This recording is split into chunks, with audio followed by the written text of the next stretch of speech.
bringing news that matters to you. You're watching the Bahamas Tonight Northern Edition. Shishina Roll, as always, it is so great to have you with us. Topping news as the countdown to the Bahamas' 40th anniversary of independence continues, the local committee has embarked on a mission to educate the Bahamian people on the history of the country through a lecture series.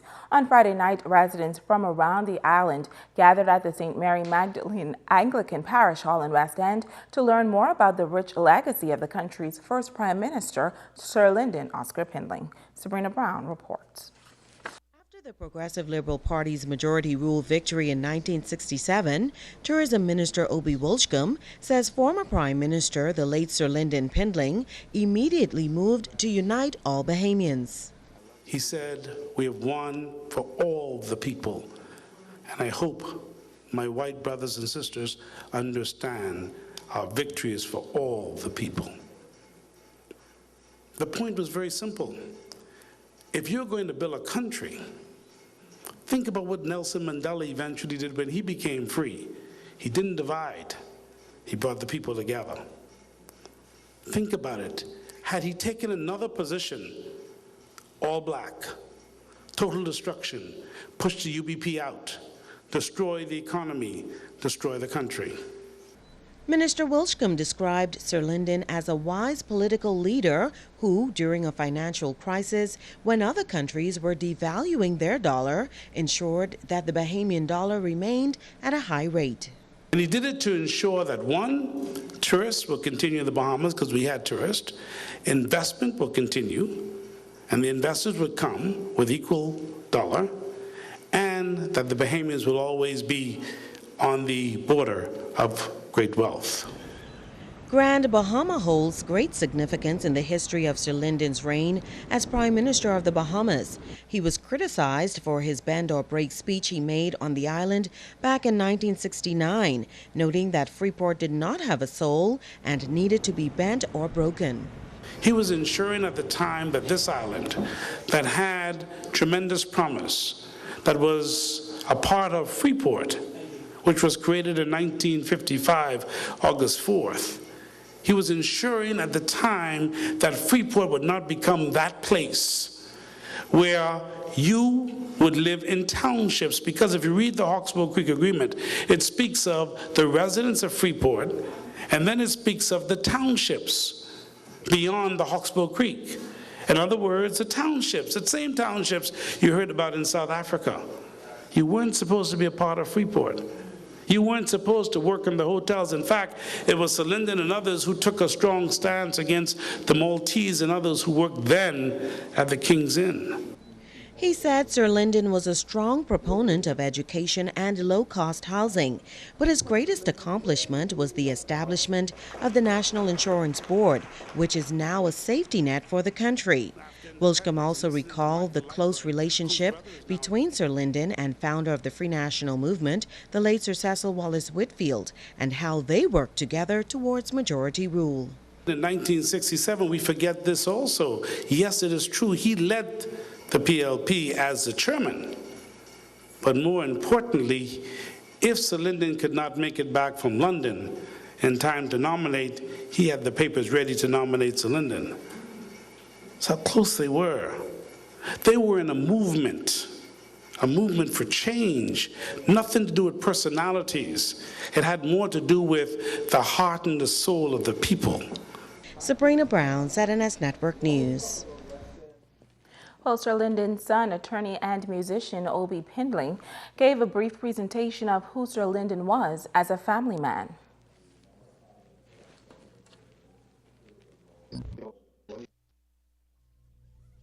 Even though Daddy may have been Prime Minister for 25 years, that is never anything that he brought inside the home. Inside the home, he was Daddy, he was Mommy's husband, and he was nothing else within those four walls. And as difficult as it had to have been to be a father while he was Prime Minister, I'm the father of two children, and I'm just a lawyer who plays some music as well to keep my mind sane and as a nice hobby. I don't know how he was able to do it with four of us and to run a country. He said his father would not have been the great leader that he was without the Bahamian people. All of the public stories and national importance that, my father takes the credit for, I can tell you without a shadow of doubt, and I say this to people all the time, you don't say Prime Minister for 25 years without the support of the people. And if it wasn't for people like you and many others around this country, Daddy would never have been the person he was. So for that, I say thank you.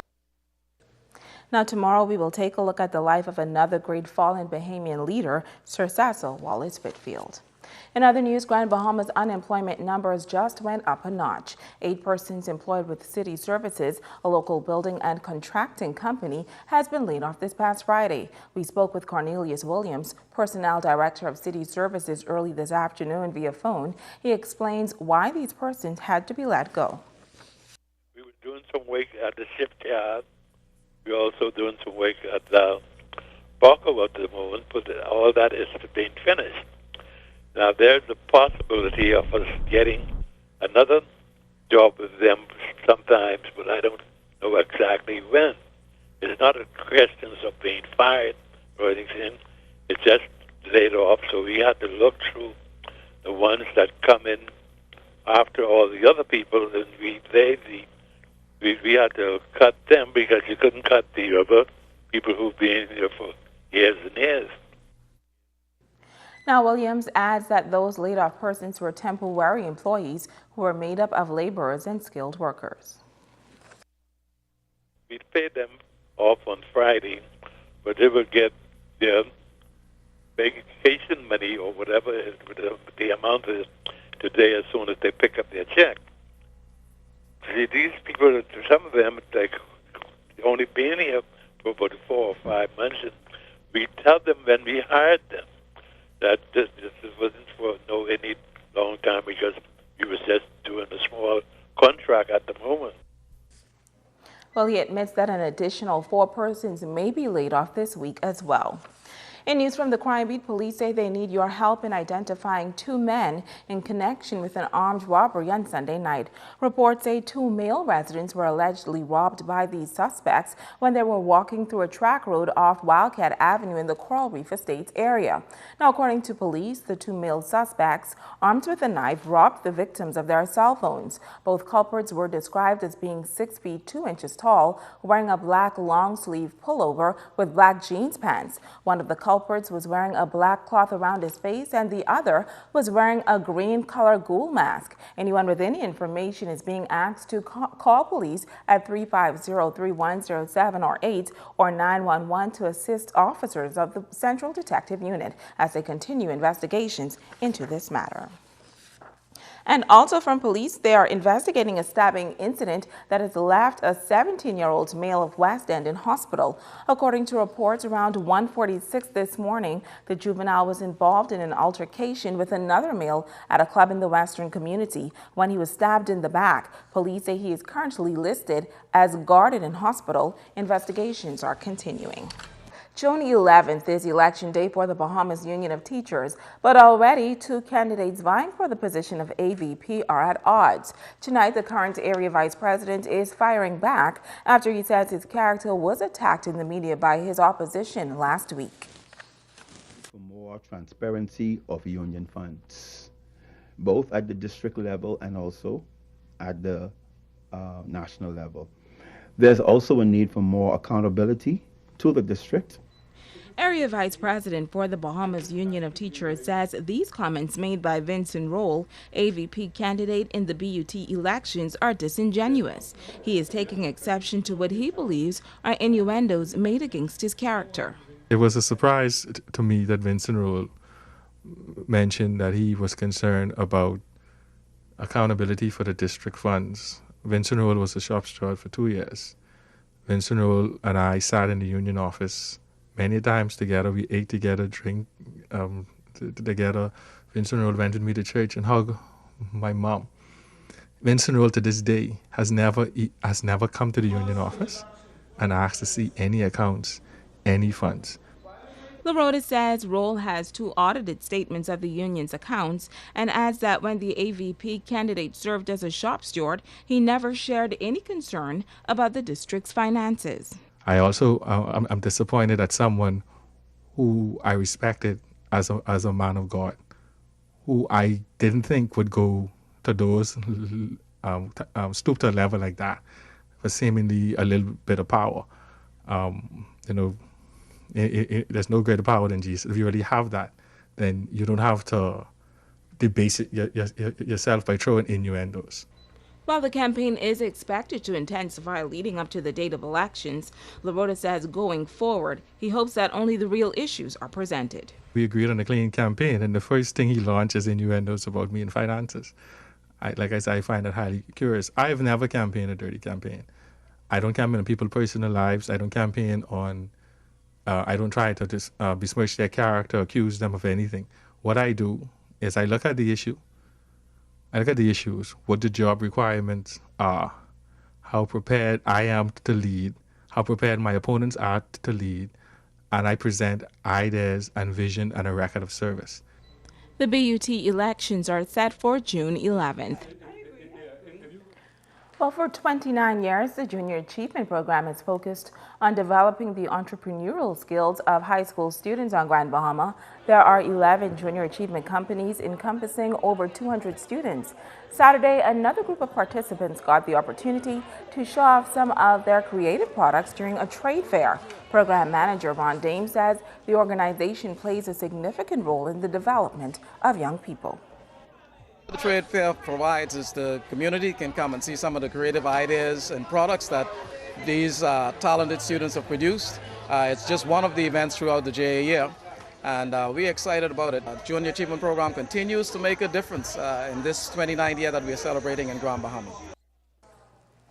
Now, the program is geared towards the development of excellent leaders and successful entrepreneurs. Many of the products that I've seen here today can truly be in some of the stores. So it really opened our eyes as to the potential that some of the students have. And of course, the program in itself, which caters towards developing successful entrepreneurs, it lines up with that because we teach them how to really evaluate what product they will develop, market it, and also put it up for sale. So they're learning the whole concept of entrepreneurship. Now, the Junior Achievement Trade Fair is just one of many events on the Junior Achievement 2013 calendar. In other news, organizers are dubbing the ZNS Healthy Lifestyles Fun Run Walk and Health Fair a success. More Bahamians are joining the campaign for healthy living. Local healthcare providers and trade vendors joined the Broadcasting Corporation of the Bahamas in the foyer of the government complex to stage the annual event. Coordinator, Nurse Laura Jones. We had a large crowd as usual, and I think we had more persons turn out. This year we have two new booths that took part in it. We have the one of the biggest hits, I think, is the Veggie Store. They're located downtown across from LMR, and they have a lot of, if you're a person who into tofu, veggie products, that's the place to go. They have all the soy milk, the soy food, the tofu. That's the place you could find it. The event featured the latest products in the market along with the various techniques in promoting good health while serving as a great promotional tool for local vendors. The feedback that we get is also very good because some of the stores, I don't even have to go and ask persons to be a part of it.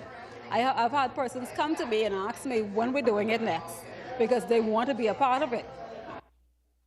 The ZNS Healthy Lifestyles campaign will continue with free blood screenings for blood pressure, cholesterol, and glucose testing, as well as weigh-ins this Wednesday from 10 a.m. to 2 p.m. in the Harold de Gregory building.